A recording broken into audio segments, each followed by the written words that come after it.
4 महीना पहले एक फिल्म रिलीज हुई थी। फिल्म का नाम था द कश्मीर फाइल। जे देखले हुई वो देख ले हुई, जे बचल खुचल हुई वो फिल्म का दृश्य इतिहास के माध्यम से हम आप लोगों के दिखावता नहीं। इत्मीनान बना के शांति से आप लोग बैठी। जिसने जिसने उस पिक्चर को देखा, फिल्म को देखा, मेरा चैलेंज है, जो देखे होंगे, अगर आप भी जा करके देखेंगे तो आपका खून खौल उठेगा। आप खुद अपने आप पे काबू नहीं कर पाएंगे। उसमें दर्शाया गया है आज से लगभग 3 दशक पहले। कवि जी विराजमान है हमारे कोपा कवि जी, स्वागत है, प्रणाम है। मंच पे आप आके बैठ जाइए।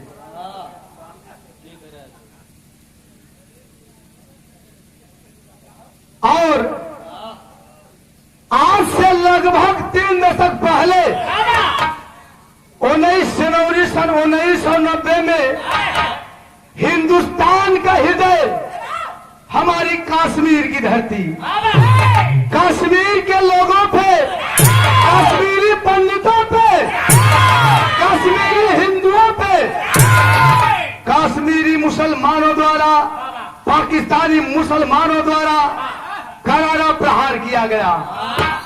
कश्मीर की धरती लहूलुहान हो गई, धरती खून से रंग गई और इसका खामियाजा यह भुगतना पड़ा।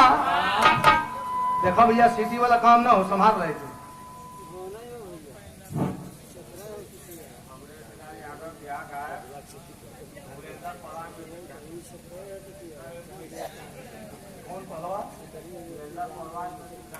बुलेंदर पहलवान इमरती के धरती से अमरेश लतने थूक ठाक के तो ठीक रहता। तनी साफ साफ बताइए। अमरेश लाल यादव बिरहा गायक, बड़े भैया के सम्मान में सुंदर पुष्पहार 51 रुपया भैया के प्रणाम। शक्ति वाहिनी मां दुर्गा समिति, पता मिश्र का पूरा पोस्ट, पैणापुर मिर्जापुर। आप इस समिति की ओर से 100 रुपया पुरस्कार जोड़ने में कोट से नमन, सब भैया लोगों के प्रणाम है, आशीर्वाद दे सभी। यासीन मलिक मुजाहिदीन, आतंकवाद का बहुत बड़ा नाम। हर पंडितों के, हर हिंदुओं के दरवाजे पर लिखवा दिया गया, लिखवा दिए कि कश्मीर छोड़ दो, नहीं तो मुस्लिम बनो, नहीं तो बेमौत मारे जाओगे। इसका खामियाजा यह भुगतना पड़ा कि 3 लाख लोग पलायन कर गए, 11,000 लोग मारे गए और 20,000 पंडितों का घर फूंका गया।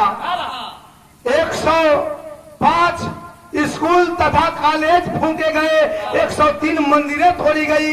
इसका खामियाजा यह भुगतना पड़ा। इसका अंजाम यह हुआ कि जब हमारा देश आजाद हुआ, हम आजाद हुए सन 47 में, उस समय कश्मीर की जनसंख्या 15% थी सन 47 में, और वही सन 81 में आकर के 5%, और वही जनसंख्या सन 2011 में आकर के 3%, और आज के दौर में लगभग 700-800 घर बचे हैं। तो आइए इसी कश्मीर से एक कहानी, एक परिवार की कहानी लेकर के आगे बढ़ते हैं। जरा गौर फरमाइएगा, भूमिका के भाव में कहना है कैसे लाल।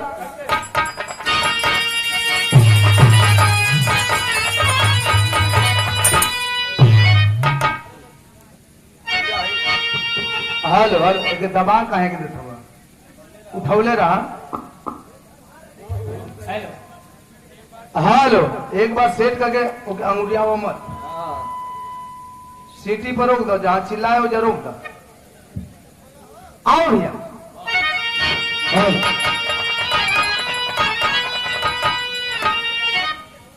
तो जिस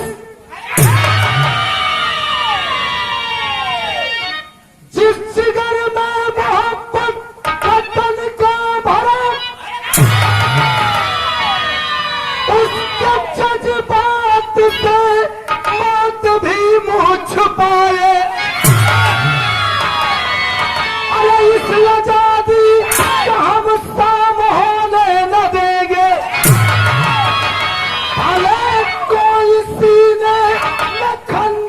चुभाए, पूरे धरती का जन्नत है कश्मीर मेरा, जो गला है पाकिस्तानियों के नजर में। अरे हम बने हैं सिकंदरों में कानून के, कर मिले छूट तो मारेंगे घुस के घर में। एक टेबल उठाओ यार, मोटा मोटा।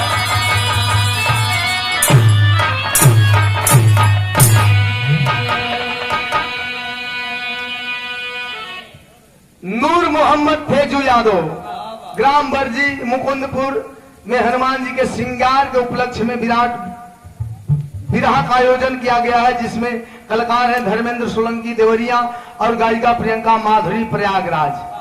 और दिनांक 8/11/2022 यानी 8 नवंबर 2022 को 51 रुपया पुरस्कार आप सभी जाकर के शोभा बढ़ाएंगे, आशीर्वाद दीजिएगा। सब भैया लोगों के प्रणाम, आशीर्वाद दे सभी। ए भैया, हमारे देश के जवान इशारा करते हैं, अरे हम पदे हैं सिकंदरों में कानून के, अरे कर मिले छूट तो मारेंगे घुस के घर में। हम कानून से बंधे हुए हैं, वरना अगर छूट मिल जाती तो हम पाकिस्तान के घर घर में घुस घुस करके और अपने एक एक बूंद बूंद का हिसाब ले लेते। लेकिन हम मजबूर हैं कानून को लेकर के। लेकिन विधा में कहीं नई नई गजल का अंदाज है मास्टर।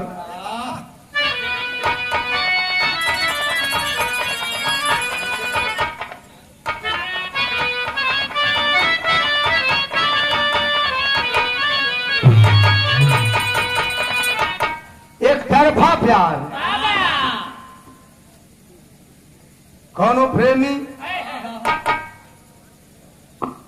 शक्ति वाहिनी मां दुर्गा पूजा समिति अध्यक्ष श्री बसंतलाल बिंदपुर बीडीसी 51 रुपया।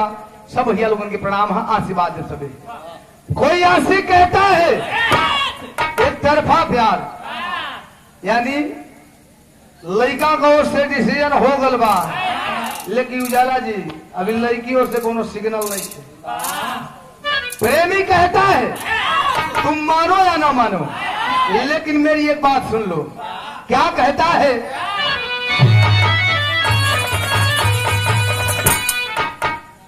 कि होठों पे तेरे प्यार का, अरे होठों पे तेरे प्यार का इजहार हो ना हो,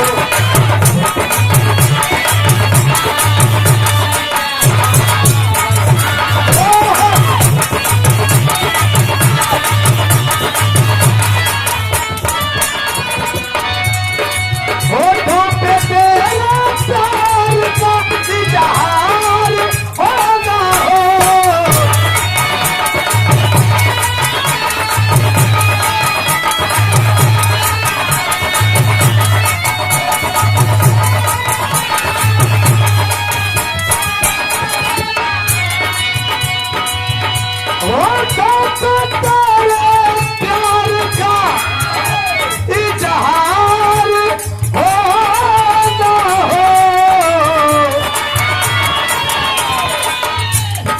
मैं कर चुका हूँ, आज मैं कर चुका हूँ, आज मैं कर चुका हूँ प्यार, तुझे प्यार।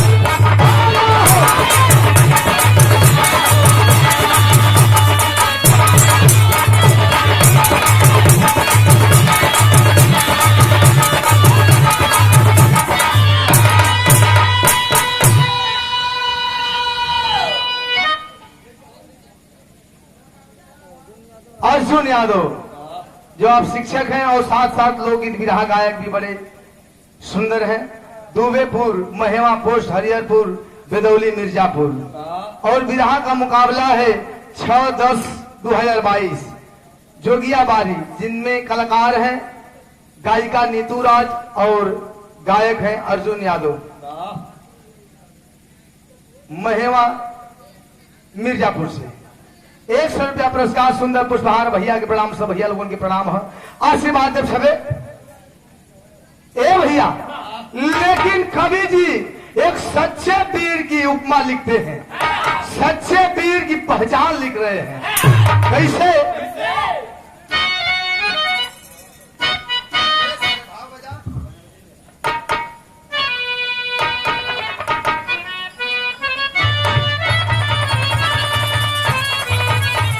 सच्चे वीर की पहचान क्या है? अरे कुदरत भी करती जंग में, अरे कुदरत भी करती जंग में सम्मान वीरों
कमलेश पाल भड़री से और बिरहा के बड़ी सुंदर कलाकार हैं, बड़े भाई हैं सुंदर पुष्पहार। 100 रुपया भैया के प्रणाम, सब भैया लोगों के प्रणाम है।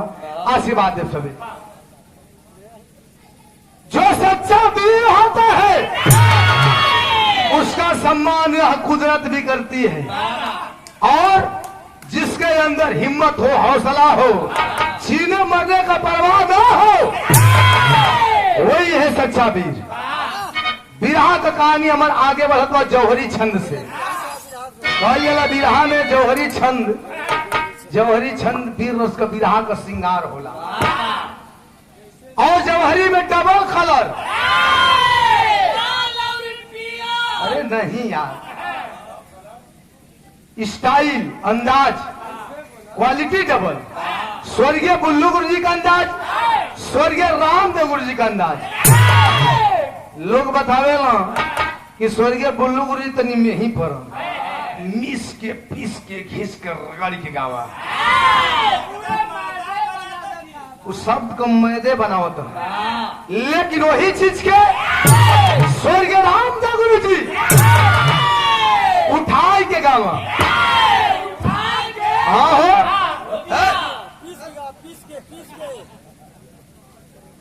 और 100 रुपया पुरस्कार पप्पू यादव यादव, स्वर्गीय भगवंता यादव, अमीन साहब मिस्र के पूरा। चरणों में प्रणाम, सब भैया लोगों के प्रणाम है। आशीर्वाद दे सबे। जौहरी जब बोल रहे तो स्वर्गीय रामदेव गुरु जी बड़ा खिसिया रहल बात धोती उठावे को, तो बड़ी खिसिया रहा। जौहरी बोले ले पहले गायक के घूम के ताक ला बगल वाला के, ताक के तन की आंख टड़े रहा। ओकरे बाद गोरे आगे पीछे ये धोती उठाई के जब लागो ऐसे ऐसे भाजे,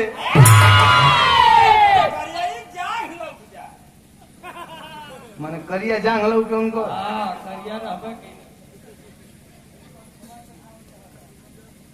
बहुत तो लोग देखले बड़ा जब भीतर में।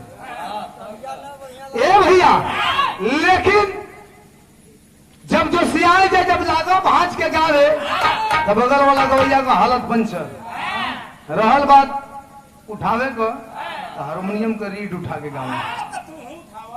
अगर लाह गिर तो शेर, अन्ना लहल तो हौसला बुलंद करे का काम करल तू यार। जे सामाजिक रहे लड़का बढ़िया गवैया हो चाहे बढ़िया लड़वैया हो, अगर बढ़िया लड़त है चाहे बढ़िया गावत है तो लोग अवरी जोश भरे शाबाश जिया बेटा अच्छा पड़ा चल दो कहाँ चढ़ जाएंगे। अच्छा आवत मास्टर अगर लह गई तो शेर अन्ना लहल तो कोई शक नो डाउट। कैसे मास्टर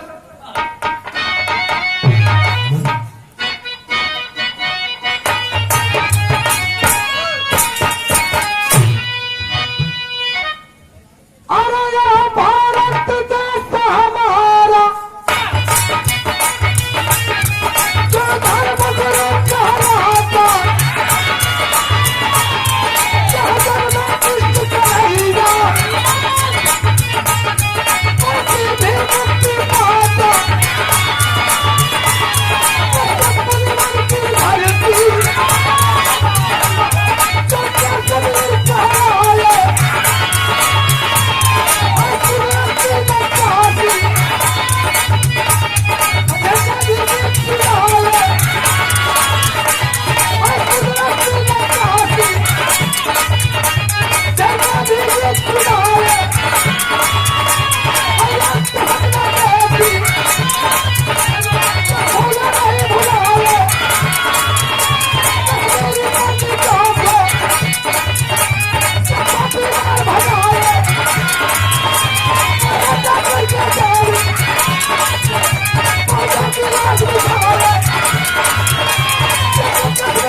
मैंने कपार फरबो उनको बाहर तो हर जोश भैया चपले के बाद ही बैठे लगता आवाज बहरी जात नहीं खी। हेलो लाइट कम है तो वोल्टेज बढ़वाओ ना भैया कि जीव लेबो हल्का सही को छोड़ो एक में इको मर्दवा बोलने के बाद जब कोई के समझे में ना आए तो विराह का गावल जी छूछा मत करा। ए भैया जम्मू कश्मीर के अंदर एक डोडा जिला पड़ता है और उसी डोडा जिला में एक बस्ती पंडितपुरा, वही के रहने वाले बाबू विजयी पांडे, पत्नी का नाम शांति देवी, एक थे बेटवा है 3 साल का, नाम है क्रांति। 15 अगस्त आने वाला है। 15 अगस्त को एक तरफ हमारा हिंदुस्तान के लोग आजादी का उत्सव मनाएंगे और उसी 15 अगस्त को बाबू विजयी पांडे जी के इकलौते बेटे क्रांति का जन्मदिन है। धीरे धीरे वो दिन आ गए भैया, लेकिन 15 अगस्त से एक दिन पहले 14 अगस्त सन 93 की बात बताओ तनी। 14 अगस्त का दिन डोडा में एक बस के रोक के और आतंकवादी 15 हिंदुओं का हत्या कर दिया। खून का धारा बह चली। उन्हें समाचार के जब पौले हो बाबू विजयी पांडे, चंद्रभान यादव 100 रुपया भैया के प्रणाम, सब भैया लोगों के प्रणाम है, आशीर्वाद दे सभी। सुरेश यादव जय साहब मिस्र का पूरा 100 रुपया, सब भैया लोगों के प्रणाम है, आशीर्वाद दे सभी। ए भैया यही 14 तारीख का घटना के लेके बाबू विजयी पांडे जी चिंता में डूबल हो कि वाह ये कैसा आजादी बा, हमारा हिंदुस्तान तो आजाद हो गया। हमारे हिंदुस्तान का हृदय कश्मीर की धरती अभी तक आजाद नहीं हुई है। हम कैसे कहेंगे कि हम आजाद हैं और कल पूरा देश आजादी का उत्सव मनाएगा। कल मेरे बेटे का जन्मदिन भी है, हम कैसे अपने बेटे का जन्मदिन मनाएंगे? यही बात के लेके चिंता में हुआ तो उनको दुल्ही शांति देवी देखली अपने पति की उदास अली आ सवाल करत है। बिरहा में एक लाइन गीत बा, कौन?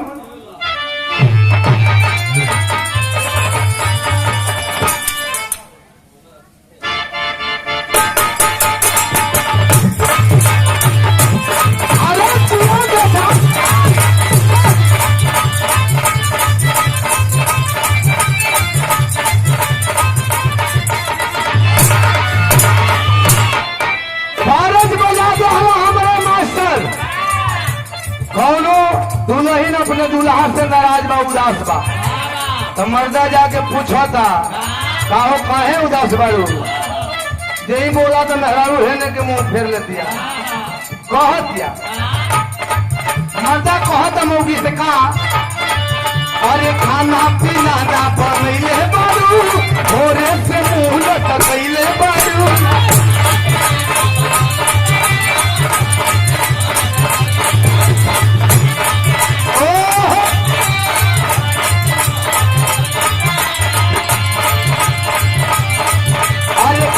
पीना ना बनैले बारू, भोरे से मुंह लटकैले बारू।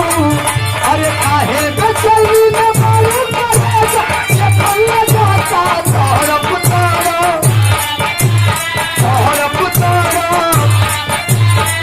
दिहला दरदिया कैया दुनो तरफ, रगड़ी लेके भरा। दिहला दरदिया कैया दुनो तरफ।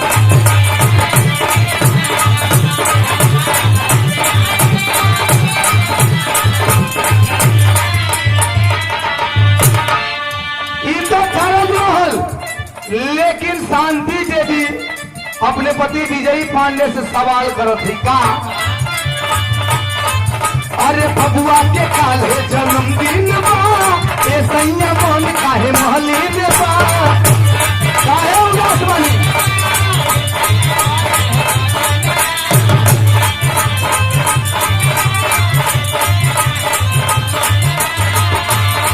अरे बबुआ के काले जन्मदिन बा, ए सैया मन काहे महलीन बा। कैसे क्या कराती छपी है, कैसे क्या कराती छपी है, राया जबकि इतना जोरो, इतना जोरो। इतना देख कैसे खातिरदारी करो, जब ना तैयारी करो।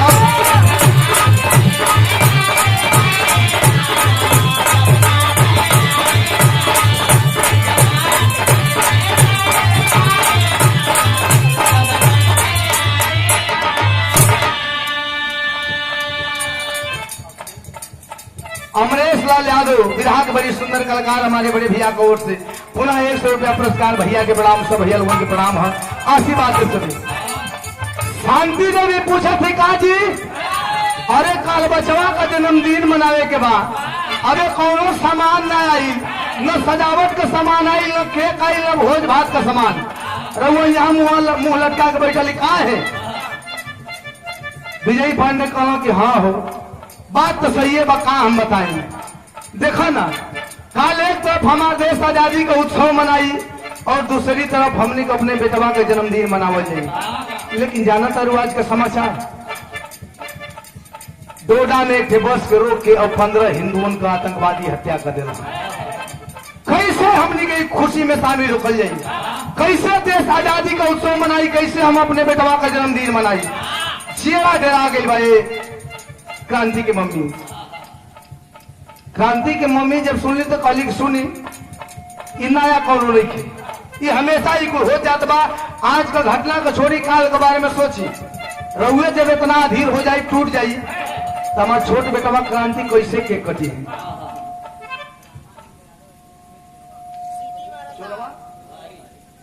चुरवा बारिश से रामानंद यादव एडवोकेट साहब 100 रुपया पुरस्कार और 100 रुपया पुरस्कार सत्यपाल यादव, आरपीएफ के जवान हैं आप। डॉक्टर एसो स्वर्गीय श्री भगवंता यादव मिश्र के पूरा चरणों में कोट सा नमन। सब भैया लोगों के प्रणाम है, आशीर्वाद दे सके। और अमित उर्फ बबलू यादव मिश्र का पूरा कमेटी के आप अध्यक्ष हैं। आप 501 रुपए का पुरस्कार चरण में कोट सा नमन। सब भैया लोगों की प्रणाम है, आशीर्वाद दे सके। श्यामलाल यादव बसारी की धरती से 51 रुपया भैया के प्रणाम। सब भैया लोगों के प्रणाम बा। काली की आज का चिंता छोड़ी एगो काम करी का नहीं पैसा है जाई ना बजारी अभिया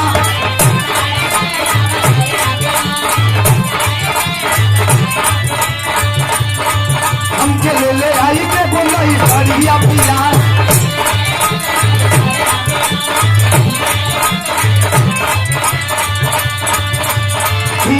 सिस्टम में जाके हमारा सिस्टम में जाके हमारा कांग्रेस कांग्रेस रहुओ तारा इतना के पैसे आखिर करब जब ना तैयारी करब।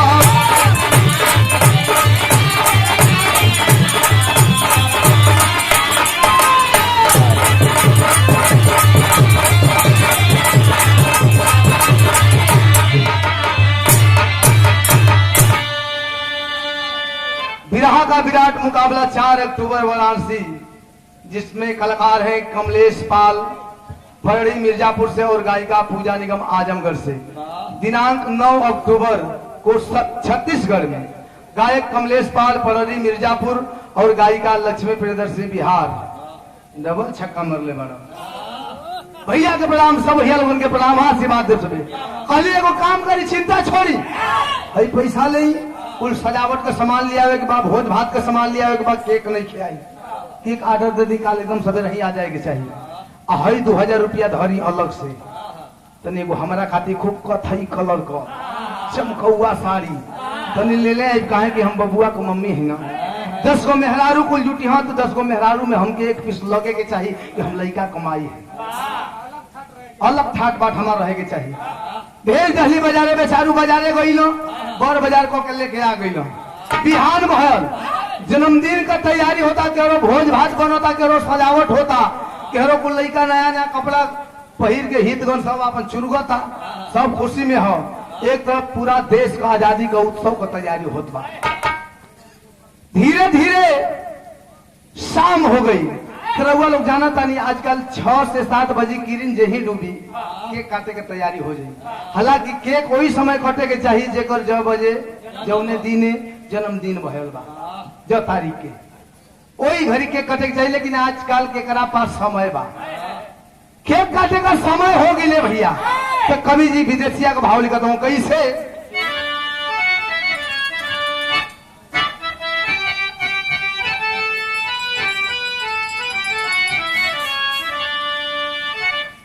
अरे शांति के क्रांति सजल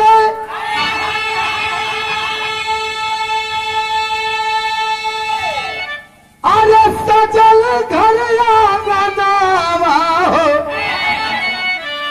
अरे फूल ना संभाले पापा हर्षित सब कार्य मनावा।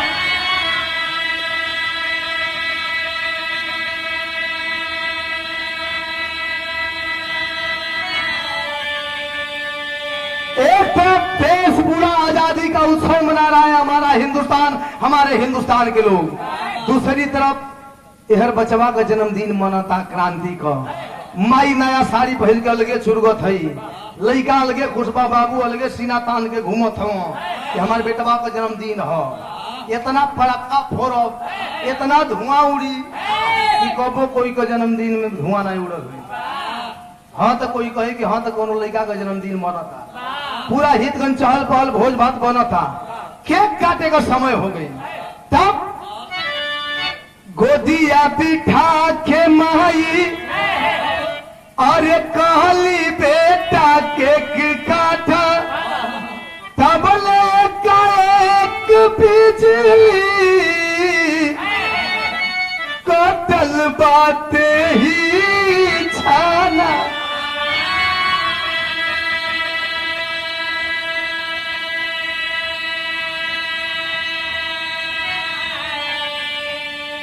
उमा यादव सपा नेता लालगंज 51 रुपया। भैया के प्रणाम, सब भैया लोगन के प्रणाम बा। बेटवा के जब केक काटे का समय भइल बा, बेटवा के माई शांति देवी अपने गोद में बैठा के हाथ में छुरी धरा होते कि बेटा केक काटा। बेटवा यही केक काटे खातिर केक पर छुरी रखले बा, केक कटे से पहले लाइट कट गई।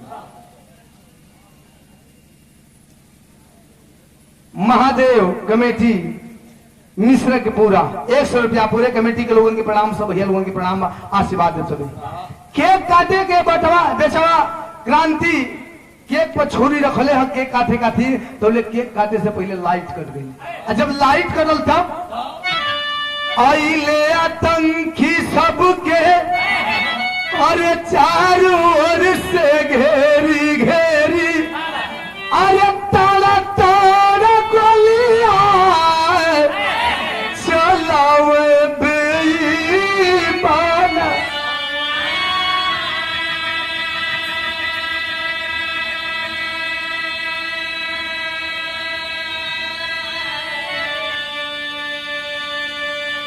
चारों तरफ से आतंकवादी आगे सबके घेर लेने बाबू, और तर तर तर तर तर तर तर तर गोली का बौछार कैलन।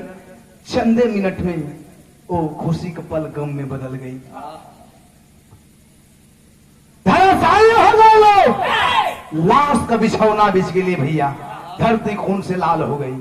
तब अरे मातम में बदल गई, अरे खुशी वाला दीदार हो, अरे सोच के सदरा हिंदुस्तान।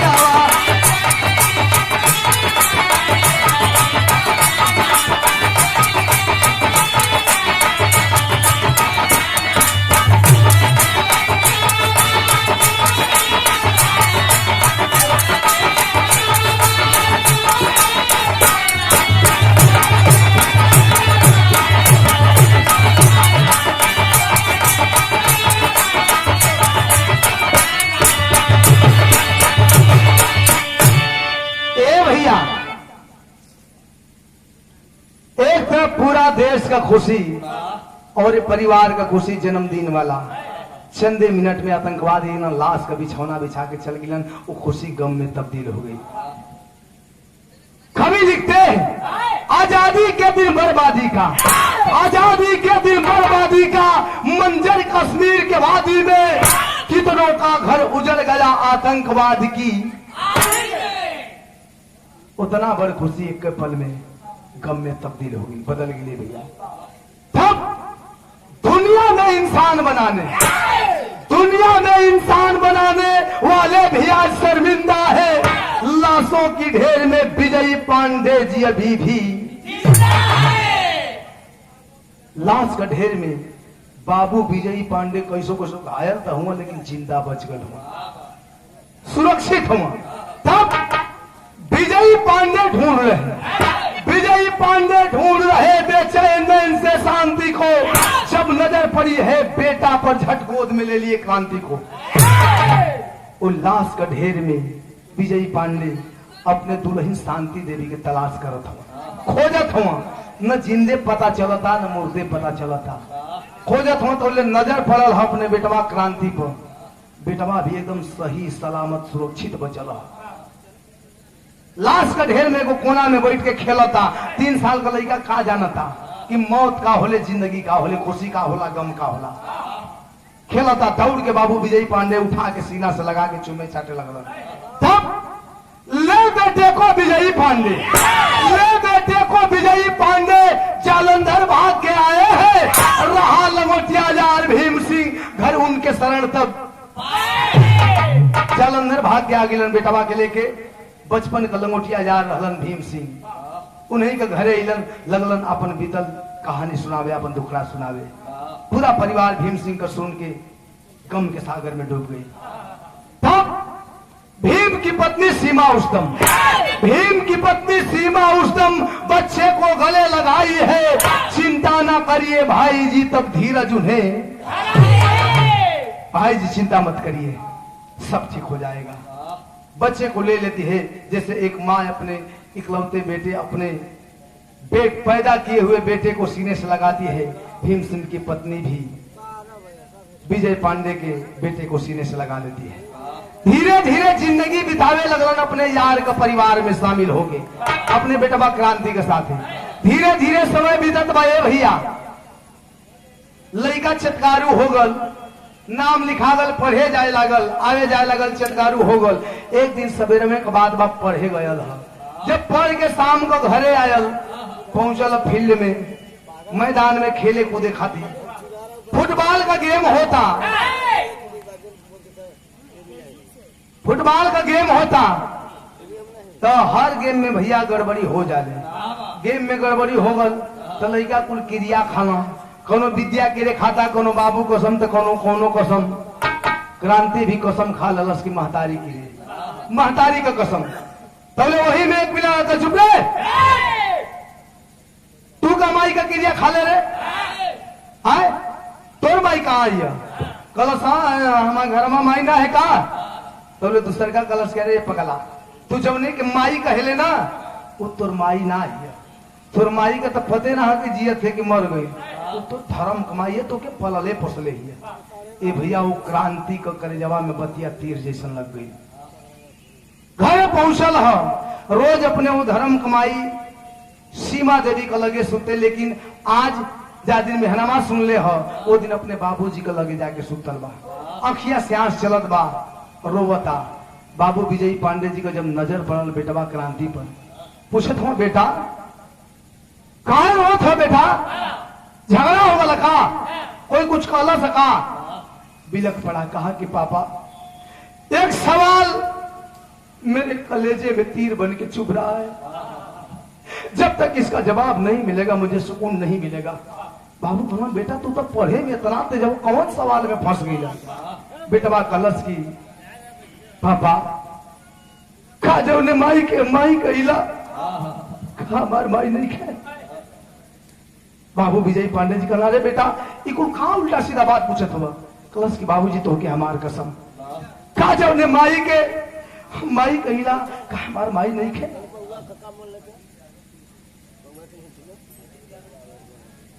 अजीत यादव टुनटुन मिश्र का पूरा 151 रुपया भैया के प्रणाम, सब भैया लोगों के प्रणाम बा। लाचार हो गए बाबू विजय पांडे के, जब बेटवा क्रांति अपन कसम दिले हो तब बेबस हो गए। कहा सुन बेटा, भाव बदल गए।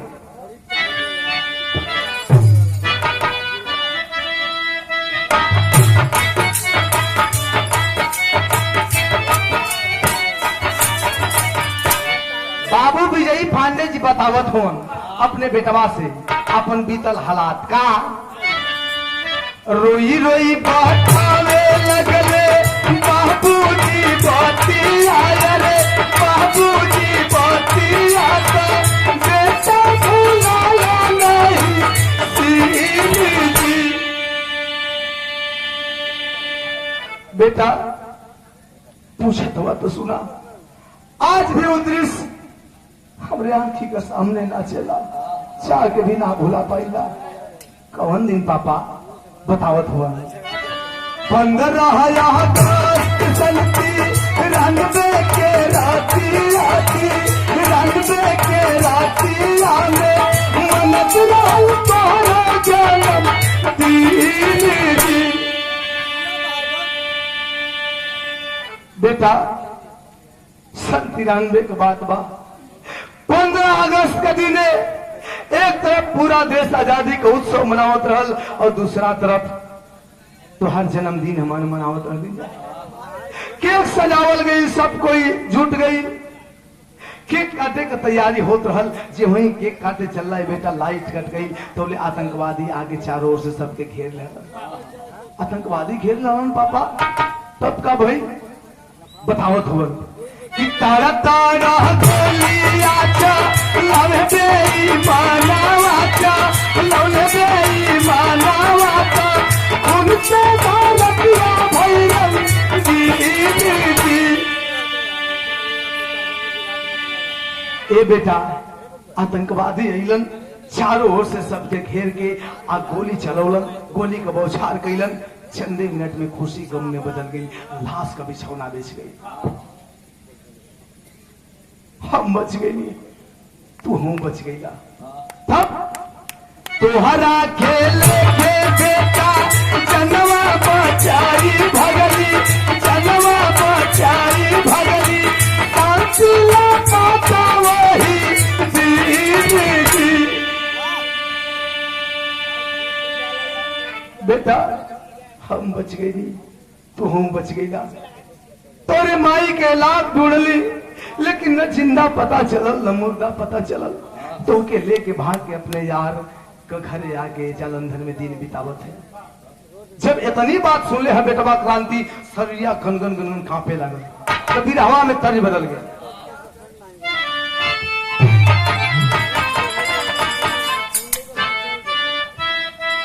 ए भैया तो ज्यादा तकलीफ साइड में हो जा भैया, डिस्टर्ब काहे करते हैं, डिस्टर्ब मत करो भैया। हाँ आराम से तनी हल्ला मत करो। तर्ज बदल गए। दिनेश बिंद बंगला से 21 रुपया भैया के प्रणाम, सब भैया लोगन के प्रणाम बा।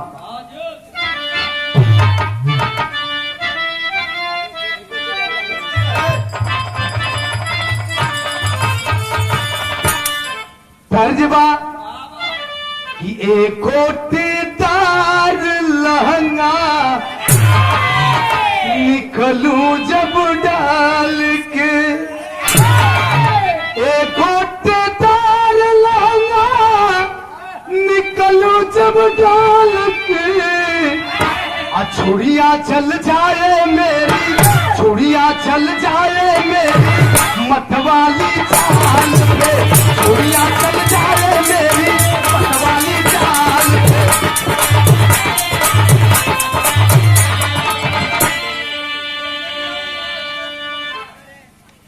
दिनेश भैया बंगला से, अरे कहा टाइम नहीं हुई, वैसे ही लेट भयल है। रमेश कुमार रानी चौक से 51 रुपया पुरस्कार भैया के प्रणाम, सब भैया लोगन के प्रणाम। हाँ से बात है।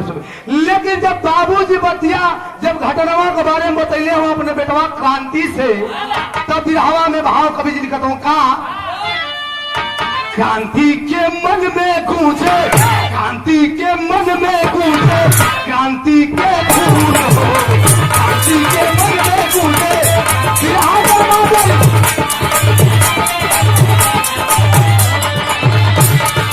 क्रांति के मन में गूंजे, क्रांति के खून हो।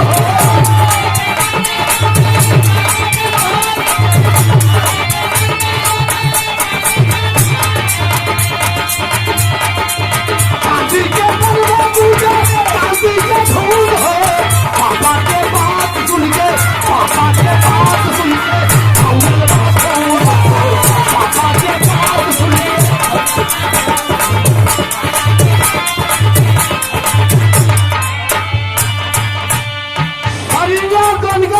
काफे लगल जैसे द्वार भाटा उबाल मारे लग, खुरवा उबाल मारे लगल हो बाबू। बाबू विजय पांडे कहा बेटा दिल छोट मत करा, हिम्मत मत छोड़ा, हमारी बात सुना। का पापा कहेला बेटा तुम्हारे पनाज हो,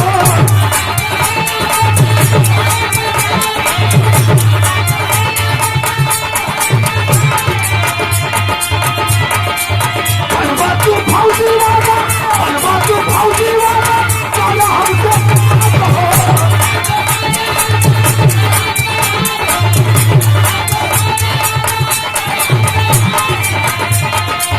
दुश्मन के परिहार में, दुश्मन के परिहार में तू न चूर हो, दुश्मन के परिहार में बेटा तू न चूर हो।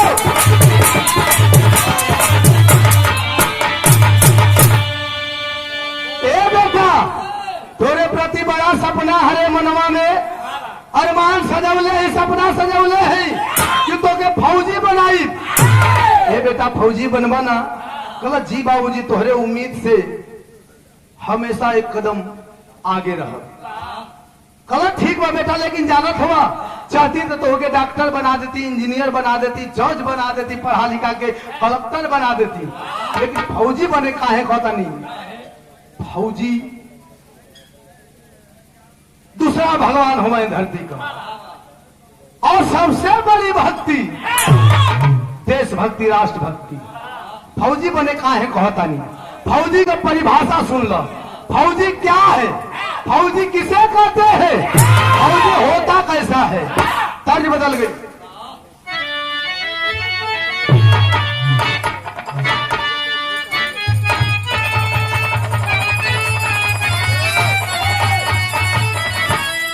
तर्जमा कि मेरे शंकर के तमारूत, कि मेरे शंकर के तमारूत तमक दम कलता।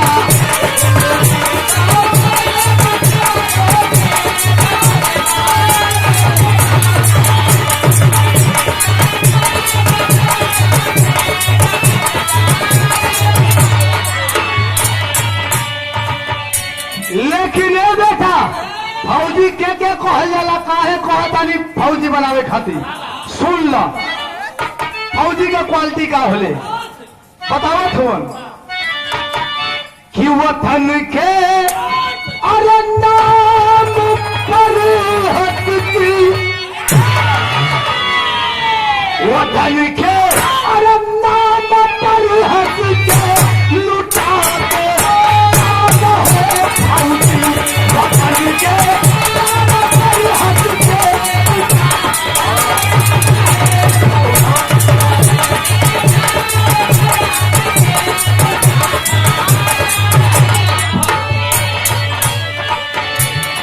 वतन के नाम पर हक के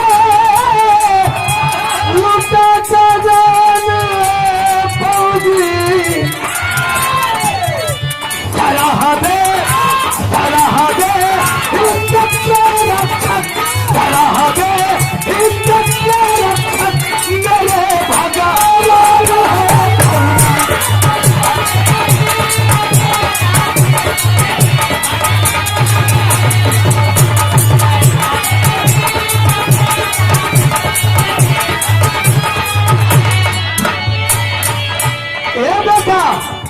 वतन का बलबूते पे अपने आप को हंसते हंसते कुर्बान कर दे, अपने जान न्यौछावर कर दे, वो है फौजी।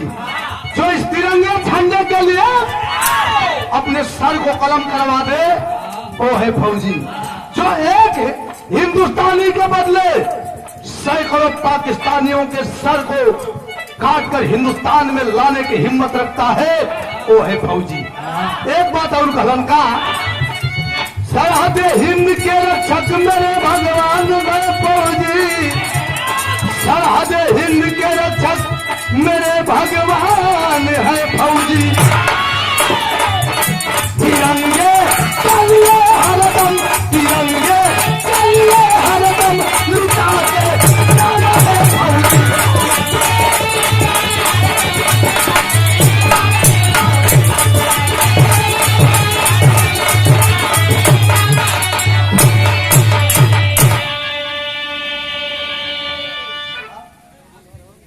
रमेश दिनेश बिंद मंगला 21 रुपया भैया के प्रणाम, सब भैया लोगों के प्रणाम है, आशीर्वाद देव सबे।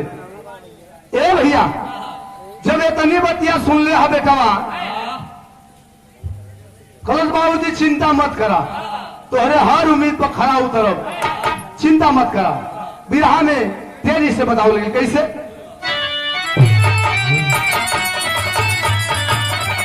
अरे जवानी वतन दीवानी बनी गई, अरे जवानी वतन दीवानी बनी गई, तो लगा के तिलक खून का कर्जा हिंदुस्तानी का।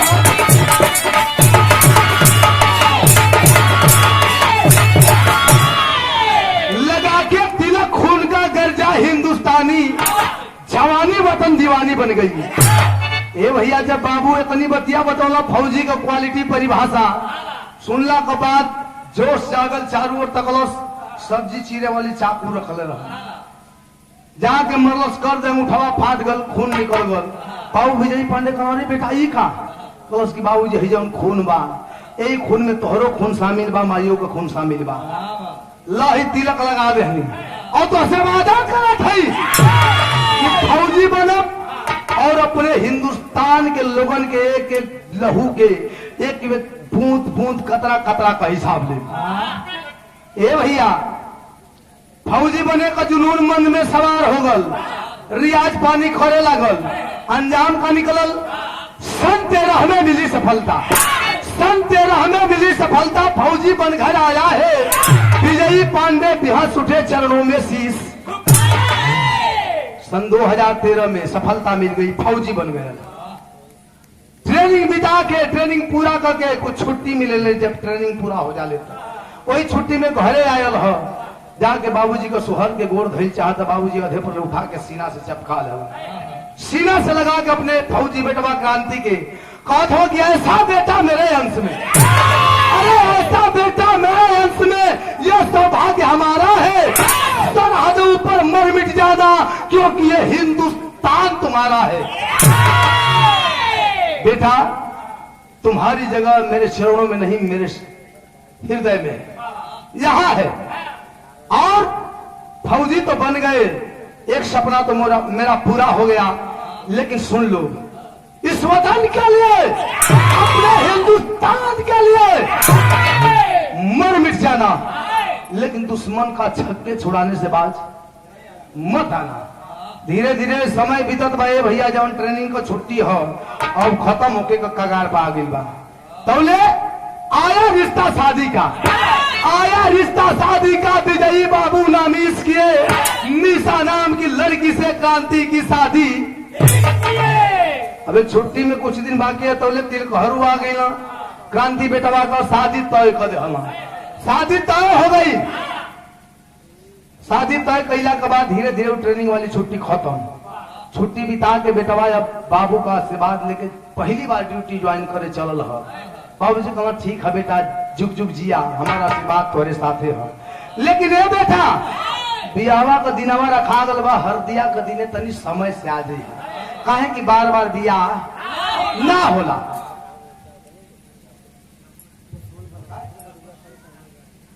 रानी चट्टी से लव कुछ भी 100 रुपया भैया के प्रणाम से, भैया लोगों के प्रणाम बा। बेटा हरदिया का दिने तनी समय से आ जाई है। बेटा बाबू जी चिंता मत करो, एकदम समय से आई। तर्ज बदल गई, चाय दे लोग भैया बगल वाला मंच पे।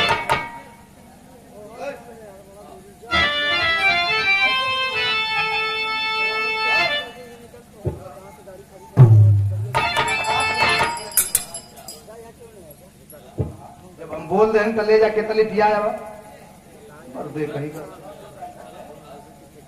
कौन तर्ज है लाल? कौन हीरो हीरोइन से कहता, फिल्म का नाम दादा, विनोद मेहरा, बिंदिया गोस्वामी वाली,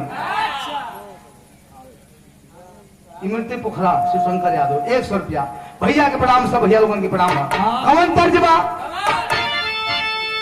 अरे दिल के टुकड़े टुकड़े करके मुस्कुरा के चल दिए,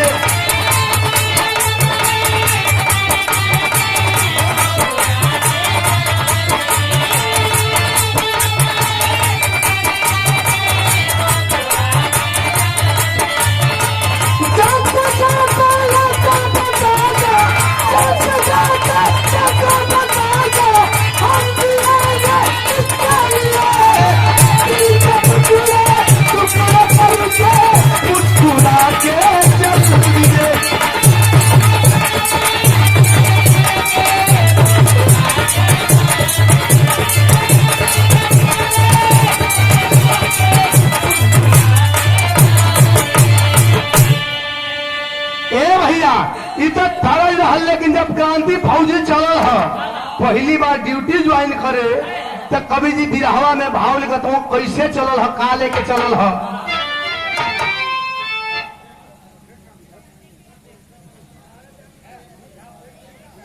इमरती लोक निर्माण विभाग पोखरा से सूरज यादव 100 रुपया पुरस्कार। भैया के प्रणाम, सब भैया लोगों के प्रणाम। हाँ, आशीर्वाद देव सभी। इमृतिक पोखरा राधे श्याम यादव 51 रुपया भैया के प्रणाम, सब भैया लोगन के प्रणाम। कैसे चलल है? अरे दिल में हिम्मत चंगी जवानी ले बहादुर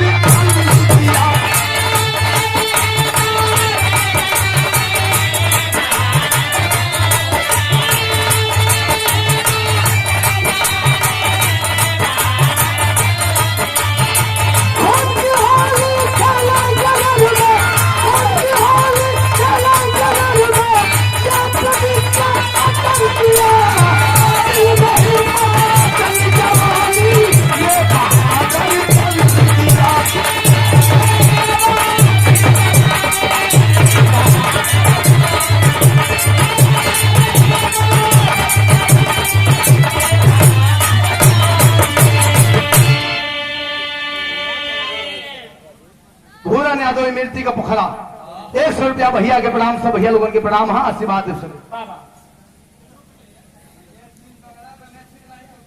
विनेश बिंद बंगला, रमेश बिंद रानी चौकिया 21 रुपया, बहुत प्रणाम, सब भैया लोगों के प्रणाम। हाँ आशीर्वाद सब सोचा था ये है का मुल्क हमारा चांद से प्यारा जीना मरना है हमारा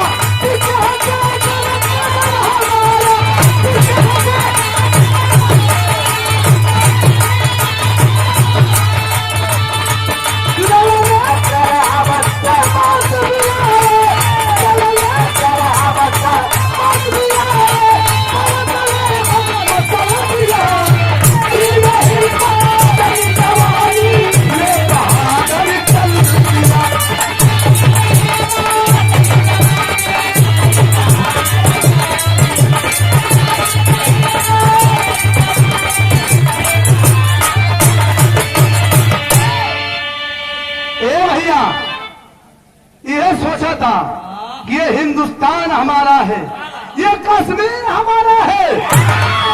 जो नजरें हमारे कश्मीर की धरती की ओर उठेंगी वो नजरें हम निकाल लेंगे, आंखें नोच लेंगे। जो सर उठेगा उसे काट करके फेंक दिया जाएगा। मर जाएंगे, मिट जाएंगे, लेकिन पीछे कदम नहीं हटाएंगे। पहुंच गई ना क्रांति फौजी बॉर्डर पे, लेकिन उनका पहली पोस्टिंग कहाँ, ड्यूटी कहाँ लगल है? चौलरिया भाव। कैसे?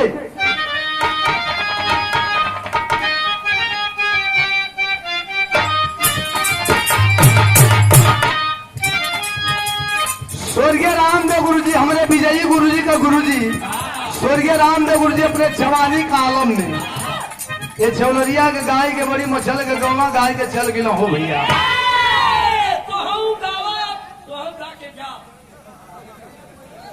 अरे सीसी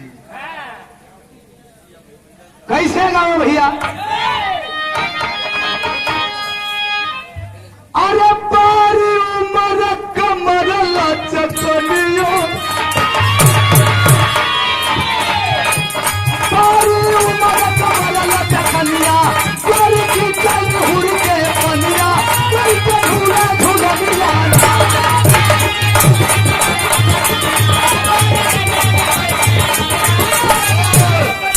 शॉर्टकट। लेकिन पहली ड्यूटी कहाँ लगल है? हाँ हो कैसे? अरे सीना तान खड़ाए लोटी,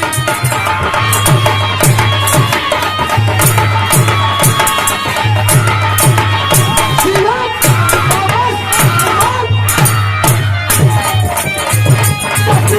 तान खड़ाए लोटी, आधान वाले चवनवा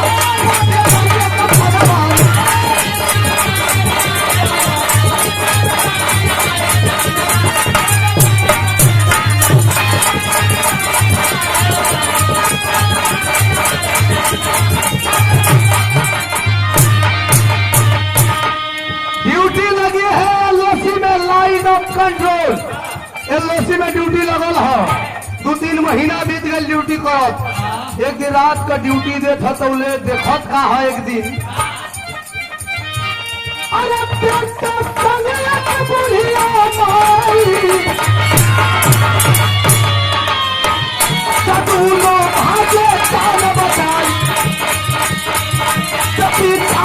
है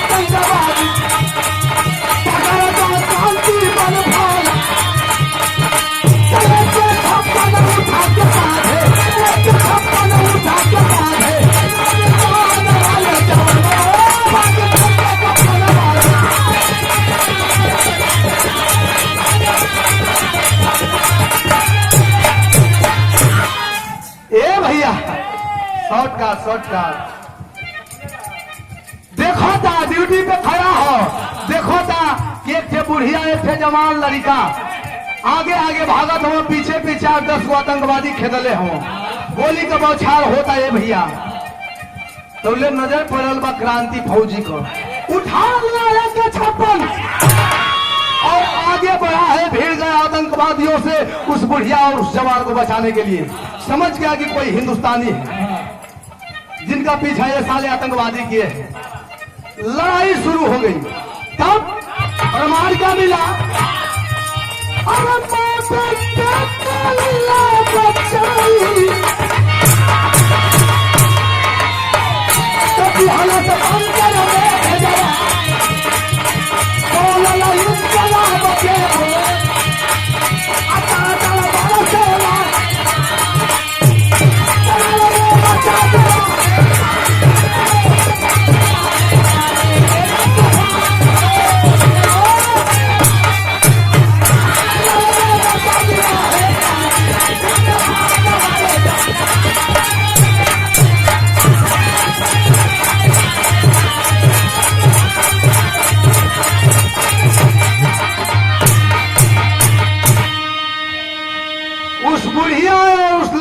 बचाने के लिए अपने फौजी साथियों को लेकर के भिड़ गया आतंकवादियों से, लड़ाई छिड़ गई।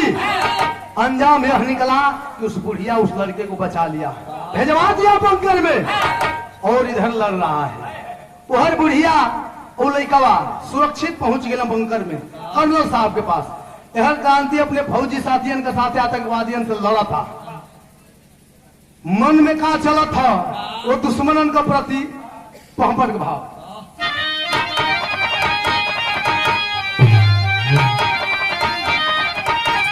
अरे सरहद ऊपर गरजे से सपूत पूत न केहू के, सरहद ऊपर गरजे से सपूत पूत न केहू के, अब बड़ी जला के पूत न केहू के।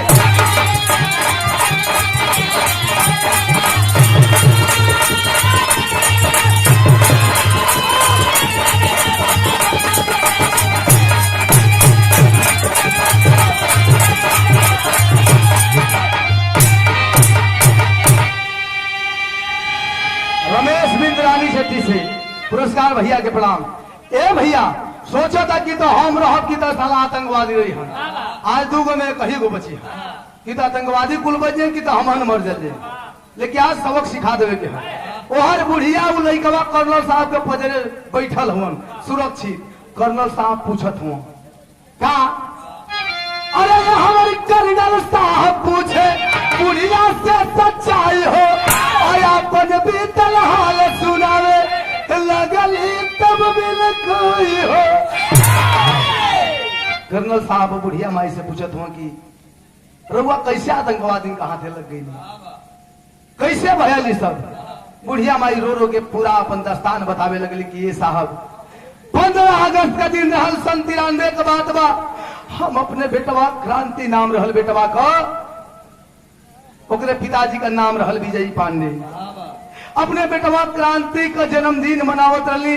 बेटवा जो वही केक काटते चलल, लाइट कट गई, अन्हार हो गई, तो चारों ओर से आतंकवादी अलन, इतना गोली बरसौलन कि लाश का बिछौना वहां बिछ गई। साहब हम आतंकवादियों कहाँ थे लग गई, अब हम नहीं मालूम कि हमारा घर के लोग जियता की मर गई, हमके तो उम्मीद नहीं की। जब इतनी बतिया कर्नल साहब सुनना, उनके पता चल गई काहे कि कोनो फौजी जब भर्ती होला तब पूरा डिटेल ओकर लिखल जाला, पूरा परिवार का परिचय। बुढ़िया की बात सुन करके कर्नल साहब समझ गए कि जो फौजी क्रांति लड़ रहा है, इस बुढ़िया की जान बचाया है, ना वो जानता है कि ये बुढ़िया उस फौजी की माँ है क्रांति की, ना ये बुढ़िया जानती है कि जो फौजी हमारी जान बचाया हमारा बेटा है। कर्नल साहब समझ गए, लेकिन इराज अपने दिल में राजे रख ले हुए। तब एक थे फौजी आयल कर्नल साहब के गगरी बला के लामा बला के उनका कनवा में धीरे से कहता का, अरे आतंकवादी कैले ऐसन करतूत पूत ना केहू के, आ गईले क्रांति नीच बहुत के, सूत बूत ना केहू के,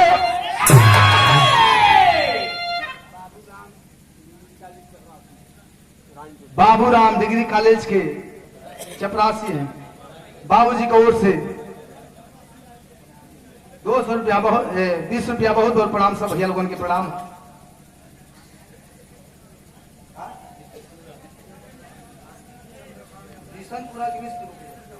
मिस्र का पूरा चंद्रभान यादव 100 रुपया सब भैया लोगों के प्रणाम आशीर्वाद दे सबे। बोले थे फौजी आए कर्नल साहब को कनावा में धीरे से कहते है साहब क्रांति फौजी शहीद हो गया। जब कर्नल साहब सुना कि क्रांति शहीद हो गया तब तो उनका कलेजवा फाट गया। एक तरफ बुढ़िया जवन बुढ़िया अपने बीतल दस्तान अपन दुख भरी कहानी सुनावत दिया। आज वही बुढ़िया का बेटवा जवन बुढ़िया के बचौले है अनजाने में क्रांति लड़त लड़ शहीद हो गए।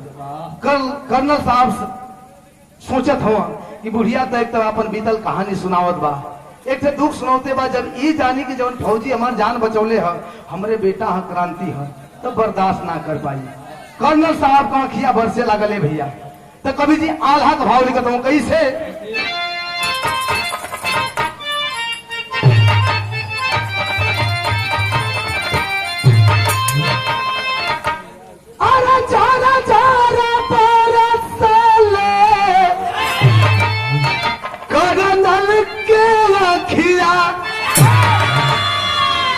सुन ले जब बुढ़िया माई के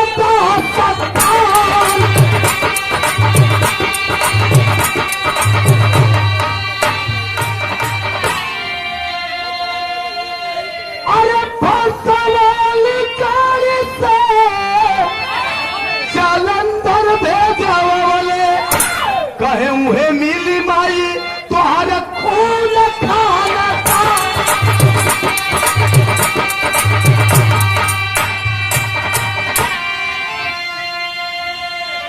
बुढ़िया का कुल कहानियां सुन के कर्नल साहब का अखिया से आंस चलत बा कि आज बुढ़िया पर पहले का दुख तो बटले बा एक ठेउर नया दुख का पहाड़ टूट गया बेटवा शहीद हो गया। लेकिन बतावत ना हुआ भरमावत हुआ कि बूढ़ी माँ एक काम करिए आप कि मैं फोर्स वाली गाड़ी से आपको जालंधर भेजवा देता हूँ आप चले जाइए। बुढ़िया कलश की लेकिन साहब हमारा घरवा तो कश्मीर में रहल हो साहब। कर्नल साहब भरमावत हुआ इना कहत हो कि सही में तुम्हारे घरवा कश्मीर में तो जालंधर तुम्हारा परिवार हो। भरमावत हो कि सुनिए जब जिस समय ये घटना कश्मीर में घटी उस घटना से मैं भी अवगत हूँ वंचित नहीं हूँ मुझे भी पता है और उस समय के काफी लोग जाकर के जालंधर में बसे हैं। तो मेरा अनुमान कहता है हो सकता है आपके घर परिवार के लोग आपके खून खानदान के लोग वहां पे हों। आप जाइए अगर कोई वहां नहीं मिला आपके परिवार का आपके खून खानदान का तो आप जहां कहिएगा मैं वहां पहुंचवा दूंगा। तब अरे तू ना माई बेटा जालंधर आई गईले देखते बाबू विजयी पांडे गईले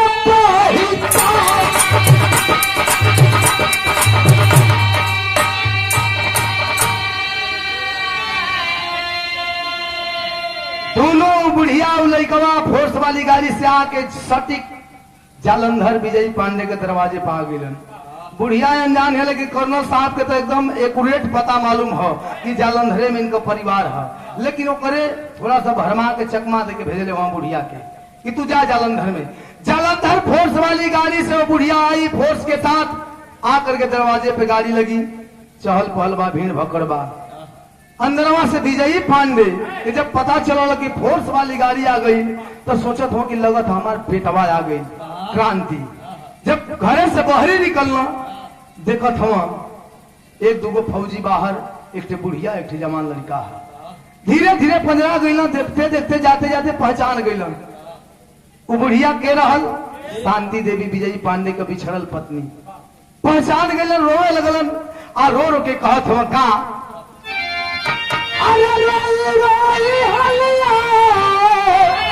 पूछेला तू नहीं से कहवा रहलू कैसे पवलू पातवा फेंका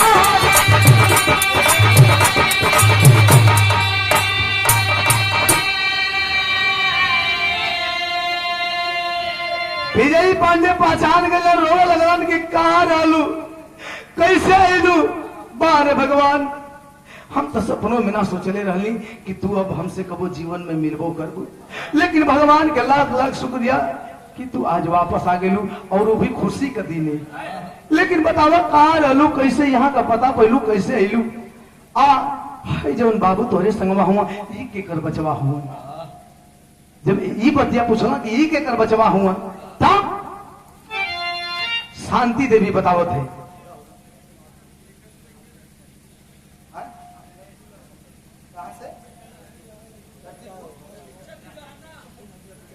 चटी गहना से अमलेश 100 रुपया भैया के प्रणाम।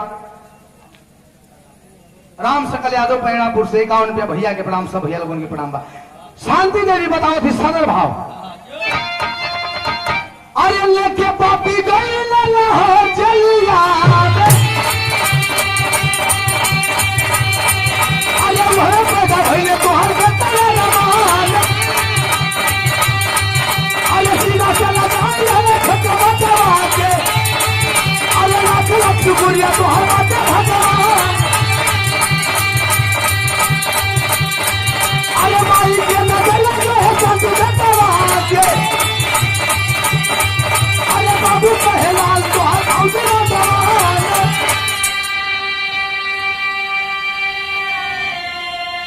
शांति देवी रो रो के बतावे लगली कि ये सैया ये घटना घटला के बाद आतंकवादियों के हाथे हमला के ले जाके हमके लाहौर जेल में बंद कर दिलन कोई। और ही जेल में जो लड़का पैदा भइल तुहरे निशानी है, तुहर छोटका बेटवा अरमान नाम है। बाबू झट से वो लड़का के अपने सीना से लगा ले हलन। कहा हे भगवान ने कहा कितना खुशी कैसे बर्दाश्त हुई प्रभु, ये बतिया कहत हो। लेकिन माई का नजरिया चारू ओर घूमतिया दिखवतिया के बाबू कहना की शांति हम बुझाता नहीं बतियावत हमसे उठ, लेकिन तुम्हारा अखिया कोई और के तलाश में बा। अपने क्रांति के खोजत हो ना, वो जिंदा है, फौजी बना देले है जवन चहल पहल दे कतौ जानत हो काहे चहल पहल है। खुशी का दिन आज है। कौन खुशी का बतावत हूं। अरे आज के दिन है तुम्हारा दिन,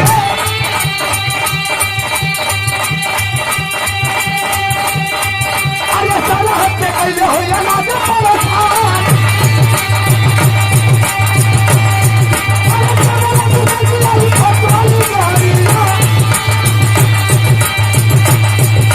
अरे आगे बढ़ले बाबू लेके मुहब्बत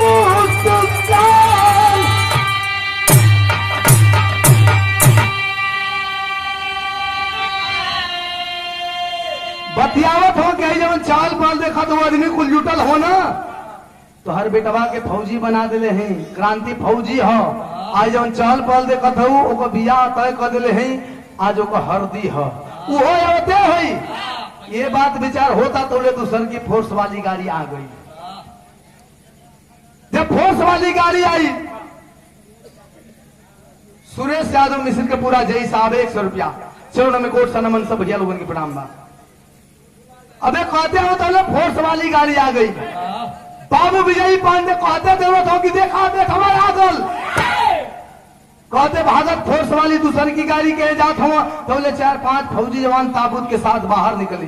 जब ताबूत खोला गया, जब बेटे की लाश देखते हैं बाबू विजयी पांडे जी चिल्ला उठलन, आए लाल आए रे बेटा, ये कौन दिन देखैला ये बेटा, बुढ़ैया तो बिगाड़ दे रे बेटा। धराम से अछतिया पीछ के रोत रोत बेहोश हो गई।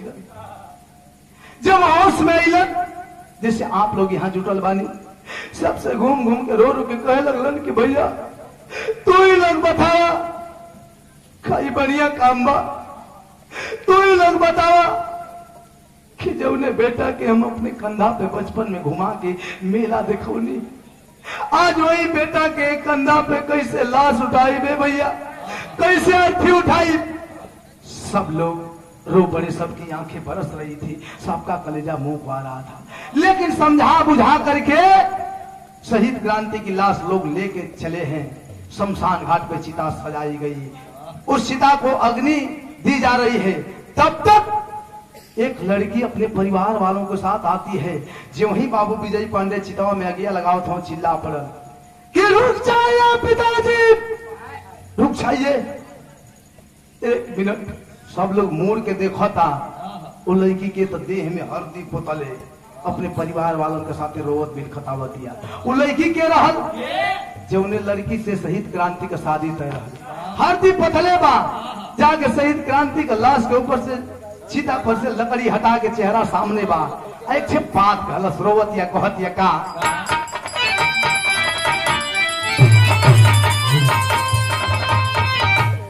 अरे वो डाला किला खोलो पतिया बोला या कहीं दुनिया भर बना तो कैसे हम बना बदले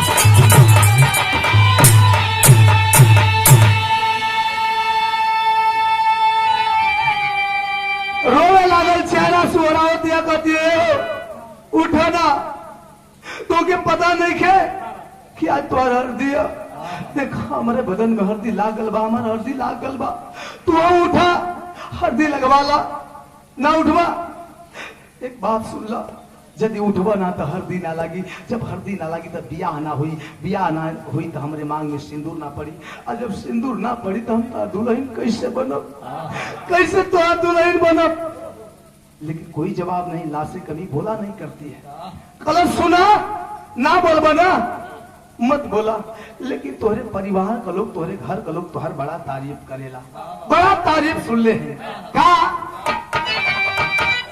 4 घंटा से अधिक सुतल नहीं घरे अक्सर हज पर से सुतल कैसे केकरा दे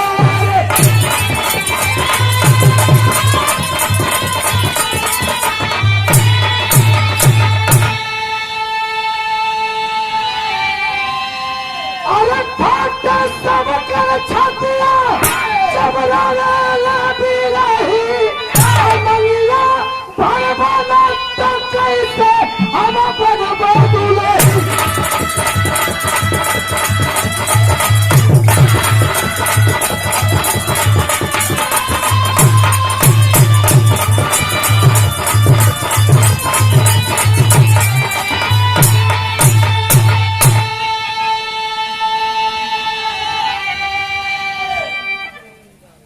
रामानंद यादव वकील साहब 100 रुपया पुरस्कार चरण में प्रणाम सब भैया लोगों के प्रणाम बा कलश की बड़ा तारीफ सुन ले रही तो कि 4 घंटा से अधिक घरे खबर सुतबे ना कैला और आज इस सब घड़ी में हरदी कदी ने आइला बाकी सरहदे से सुतले आइला अब तक सुतल हुआ ना उठवा यानी वो लड़की अब अपने आप में नहीं के पागल गदसा हो गल बा होश में नहीं के बेहोशी हालत में बोलत दिया पगला के सब लोगों का हालत देखे सब लोग रोवत बा लेकिन समझा बुझा के शहीद क्रांति की अंतिम विदाई हो गई सलामी दी गई।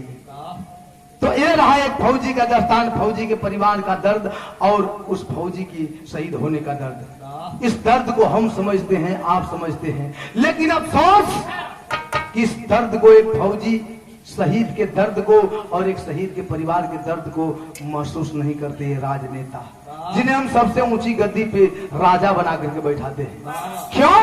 क्योंकि इसका एक ही कारण है ये प्रमाण है इतिहास साक्षी है कि अब तक किसी नेता का बेटा फौजी जब भी फौजी बना है वो गरीब मजदूर किसान का बेटा आपका बेटा न कि किसी नेता परिता का बेटा।